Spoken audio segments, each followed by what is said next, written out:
Hello, everyone. Worlds is kicking off in just a couple of weeks, but before that, I wanted to have a chance to talk to Wendy from the LPL a little bit about herself and her work and about the LPL itself. So, Wendy, do you want to go ahead and introduce yourself and let people know what it is that you do with the LPL? Hi everybody, this is Wendy, and I joined in the esports industry from last year. And in this summer, I made some simultaneous interpretation for LPL English and made some interviews as well. And previously, I have casted for Chinese stream like some LCS and LEC, and also I hosted some esports related activities. And this year, I'm going to join in the Worlds as the translator, same as last year. And I'm still a university student, year 4 student. I'm going to do the full-time job in League of Legends after graduation. Very good. Oh, I did not know that you were still in university. That's very, very fun. Uh, Yeah. what? So, sorry, when did you start working in League of Legends esports? Sorry. Sorry, when did you start working in League of Legends esports? Starting from the last year. Oh, okay. And was that when you were doing the casting for the LCS and Yeah, LEC? yeah, yeah. I did Okay. some casting and host jobs as well. And now I think like host and translations maybe more I was suitable for those jobs. Yeah. So for Western fans who are watching the English streams, it sounds like we're going to be seeing a lot of you at Worlds this year as you do translations, and maybe are you going to be doing any interviews? Do you know? Uh, sure, but I think I'm going to do some translations for the LPL teams. Okay. Well, very good. I'm excited to see you at Worlds this year. I know that you. Well, actually, I should ask. I know that you cast last year, but did you get a chance to watch any of the LEC or LCS matches this year? Yeah, definitely like some, especially like the best of fives of the LCS. I'm still very sad for Cloud9, but yeah, I think they can do better next year. Yes. Well, what do you think? Because a lot of people say, "Oh man, LCS has no chance this year at Worlds." So I'm curious. You know the LPL teams. You know you watch LEC, maybe not as much LCK, but what do you think of LCS chances at Worlds this year? Um, Actually, I think LCS got a chance because I think LCS have a different like ban pick strategies and the game's play style as well. They have totally different play styles.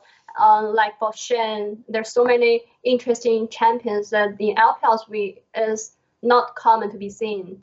And also, I think for some for LCS and LEC, you play best of one in the regular split, but for LCK and LPL, we played best of three. I think because in the like in the group stage it will be best of one. I think the LCS and LEC they may got some advantage because of that.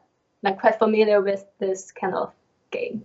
So maybe we make it out of group stage, but then when we start facing LPL team in best of fives, it might be a problem for us. Um, Actually for this year's LPL, they some of the teams they got so many rookies. Like they're not experienced on the international stages, but I must say they are very strong as well. Like for top esports, the Knight, Jackie Love, they're just good at all the mechanics. I still remember they got the 2v5 team fights in the spring final.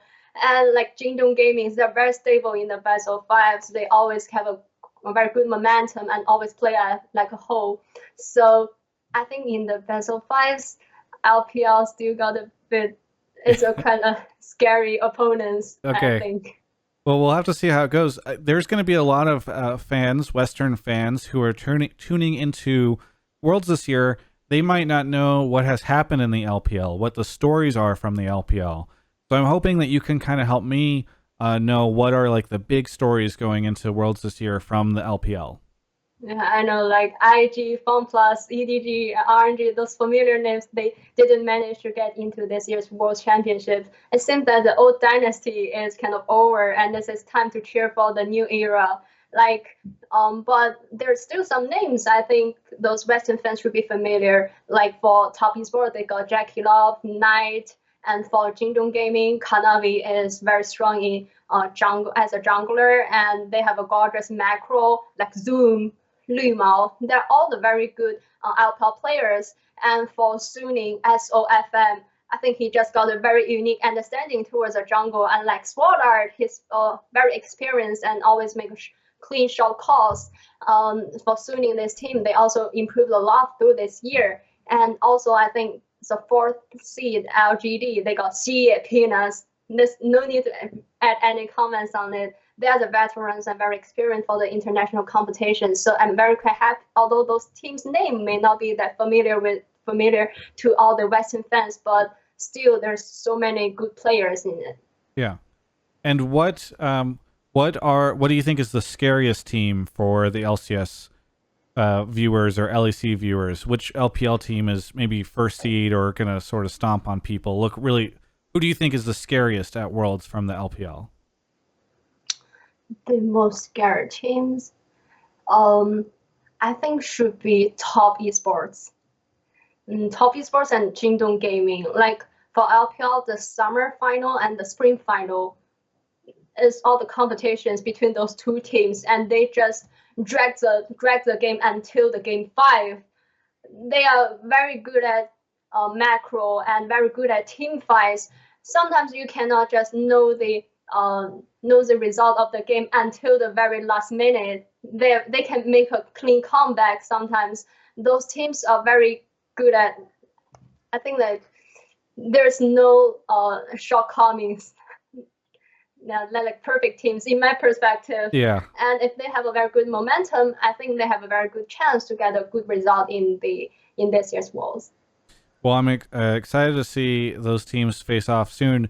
This Worlds is very interesting, right? Because with the current world situation, you can't have like a big audience in the very beginning. So I'm kind of curious, what has it been like for you, knowing that, year 10 of Worlds, the big year for China, unfortunately, everything kind of goes weird. So what is it like for you, knowing that Worlds will be maybe smaller this year, no audiences, etc.? Actually, in the summer finals and also the regional qualifiers, I was in the arena. It's a very big arena, but there's no audience there. I'm a bit sad for this, but I think because this year is very special, and LPL and I think Riot Games as well as the TJ Sport, they're going to have some visual techniques maybe to help the audience from all over the world to enjoy the game more. Although some people may not come into the arena, but as I believe it will be a very exciting Worlds. But still, I'm a bit sad for this because I still remember last year in Paris, all the G2 fans are cheering.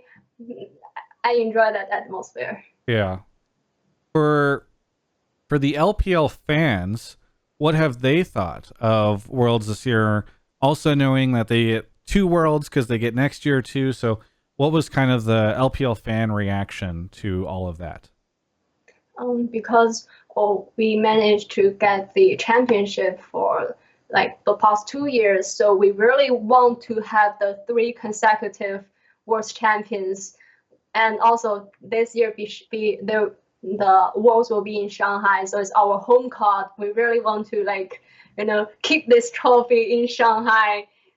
And I really believe in the abilities of those LPL teams, and still there's so many fans. They're really looking forward for their performance and to prove themselves. As in LPL, we have a saying like, you have to climb up until the peak, and then you will let the people from all over the world to know your story. So I think this is a good time for those teams to attract more fans, and also like the fans from other regions to know about their stories and get familiar with them. Yeah. Well, I have to interview a bunch of the LPL teams when Worlds comes around. So I'm curious if you can help me. I'm always looking to find the best players to interview, ones that are maybe funny or they do trash talk or anything like that. So who do you think are the most entertaining LPL players that I should keep an eye out to interview? I think the first one is SOFM, because he's a language master. He can actually understand English. So there's no need to translation from English to Chinese. This will save time doing the interviews.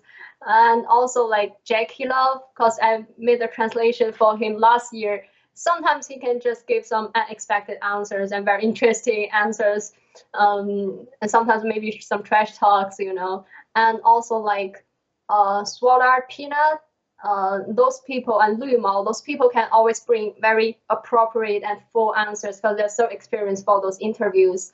And some people like Huan Feng, because this is the AD carry from Suning, this is his first year in LPL, so maybe sometimes you can get some interesting answers from them. Oh, lastly, the support player from LGD, Mark, he's such an outgoing and talkative person. You can get a lot of interesting answers and interesting informations from him.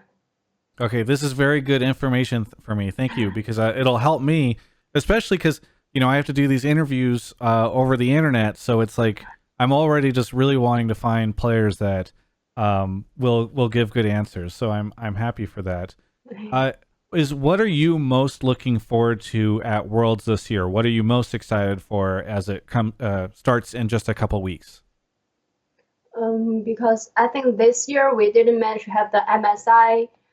So this will be the first time like LPL teams face against those Western teams from Western regions.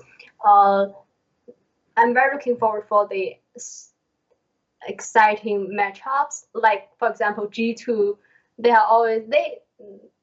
games are always so enjoyable and entertaining. So I'm very looking forward like LPL teams to face against them. And also some players like Doublelift, I really want to see he have a very good result in this year's Worlds to break the spell, because this year Woozy had retired and Faker didn't manage to get into the Worlds, and I'm quite sad about it. But then I thought, oh, Doublelift is still with us, so I really want him to have a good result. What did the LPL fans think of all the Doublelift story? Because obviously they remember him playing on Team Liquid. Now all of a sudden he's on TSM. So I don't know. Did the LPL fans talk about Doublelift joining TSM? I think after this news released, some people may feel like they're wondering why he made such choices, because Team Liquid seems quite dominant in last year's LCS and get a quite good result. They got the LCS title. But I think now many people like realize Doublelift with this TSM, they can have a very good synergy, and they are able to, maybe they can show more potential in this year's Worlds. And their Doublelift got so many fans from Chinese region as well. We just respect Doublelift because he has always maintained such a good mentality and very good condition through such a long period of time. Yeah. Well, I am excited to see how he does, obviously. So we'll have to see how things go for Doublelift as Worlds kicks off soon. Is there anything that you think LCS fans should know about Worlds or LPL or anything like that? Anything that you think it would be important for LCS or Western fans to know? I think the most important tip is that for LPL games, you really need to concentrate, because they may like fight from the very early phase until the very last minute. They can always have so many kills, so many skirmishes, perfect team fights, and also because LPL is famous for the bloody and aggressive play styles. So if you watch the LPL games, you need to concentrate. This is my tip. Okay. Well, I'm excited. Where can people find you? Because maybe people want to follow you or learn more about you before Worlds or during Worlds. So where can people find you? I'm new to Twitter, but I got my Twitter account now. It's like Wendy5544. You can follow me, and also I'm going to do some translation jobs in Worlds. Maybe you can see me somewhere. Very good.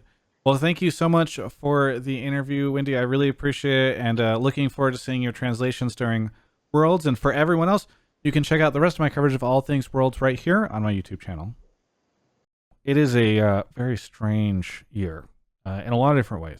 I look outside and the sky is just a different color. And so that's why it's been really, really helpful, really, really nice, in fact, to have the support of all of you. This is actually, I sometimes meme in these things, but I'm just going to say, like, I really miss going out to LCS studios, going out to events, meeting all you guys, doing live hotline leagues, etc.